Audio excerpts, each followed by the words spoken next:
It's like God hired you as like some kind of employee or something. And he's like, you know what? He's like, no, I'll still get him. God's like, I'll still choose him.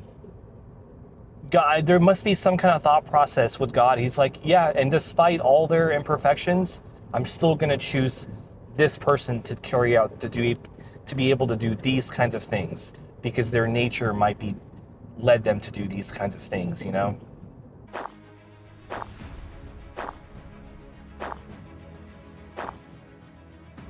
I'm not sure if there's a Bible verse related to this. You guys probably know better than me, but this is something that's been on my mind lately, which is that God, not only is he always working, but the things that he makes people do, God already knows what he's signed up for when he's recruiting you, if that makes any sense. It's like God's chosen.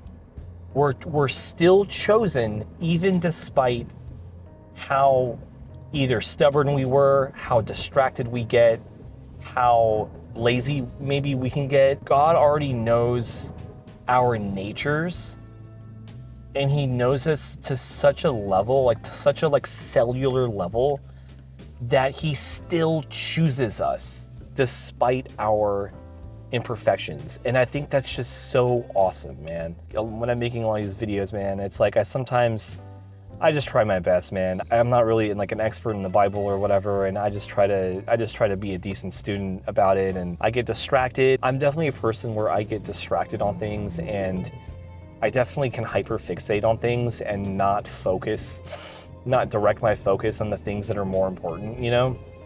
And as I get older, that's definitely one thing that I really strive to sort of balance out is what I'm doing reasonable, whether it be minimizing my phone screen time or just being active and not being lazy, you know?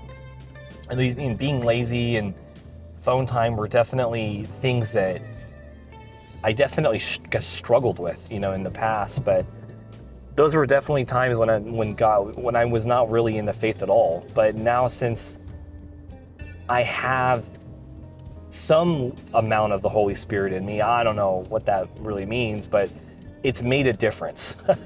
I'm definitely different, But anyways, I'm kind of rambling, but what I'm trying to say is that we're all doing God's work in some way, shape, or form. It's like God hired you as some kind of employee or something, and he's like, you know what? He's like, no, I'll still get him. God's like, I'll still choose him. God, there must be some kind of thought process with God. He's like, yeah, and despite all their imperfections, I'm still going to choose this person to carry out, to be able to do these kinds of things because their nature might be led them to do these kinds of things, So I just think it's really beautiful. I just think it's beautiful that even when you don't think that what you're doing is not faith related, I'm still confident to say that God is still actually using you in his grand architect plan. And I would even argue that even people that are not in the faith might still be used by God. You never know, man.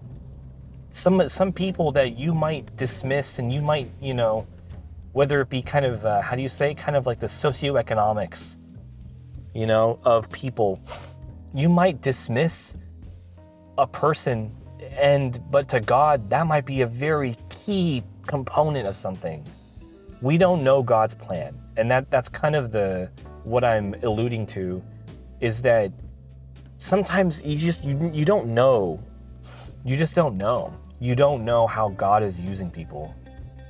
Dude, it could be the most random person. It could be some, the dude working at the gas station. You have no idea, right? Some people are obviously going to be they're going to be used by God in more direct ways, right? Whether AKA like a pastor, obviously someone like a pastor is very much, it's like a very directly linked kind of a service that that person is providing when it comes to speaking about the word and speaking about Jesus and speaking about what it means to have good principles, etc., all that stuff. And and also too, with me making these videos, just since we're talking about it, God wanted me to make these videos. I look, man, I'm going to be completely honest. Look, you guys, I don't really even like being in front of a camera. You guys might not be able to notice, but the thing is, man, me as a person, I'm actually more of like a back end guy. I don't really want to be in front of a camera. Like, not really. I'm not really this kind of front-facing kind of character in front of a camera. Like, that's not really where my comfort is, I guess. Like, trust me, guys, I'm a back-end guy. I'm more of an audio guy. I'm a tech guy. Like, put me in the back. You know what I mean? Whether it be like managing a stream or something like that. That's actually where my comfort definitely really is. But you can see from even how I'm talking in these videos, it's like God gave me the courage to be able to do these kinds of videos. I absolutely think that. By my own willpower, it would be very difficult to be making videos like this, just talking in front of a camera. I'm not joking. So it's another example of on my own willpower, I am weak. But God gives me the strength and the confidence and the boldness to be able to do these kinds of videos, man. Because I'm not gonna lie, like I said, bro, I'd rather just be I'd rather just be a back-end person. Like, I don't really want to be in front of a camera, but God allows me, and he kind of nudges me into it. I can definitely feel that when it comes to making these videos. So I just think that, yeah, man, people are of service in different forms. People are of service in all kinds of shapes and forms, man. You really just don't know. Yeah, man, that's pretty much the whole video. Like, subscribe, leave a comment. If you made it this far at the end, comment Rhino if you made it to the end of the video. I don't know. We'll see you guys in the next one. Peace.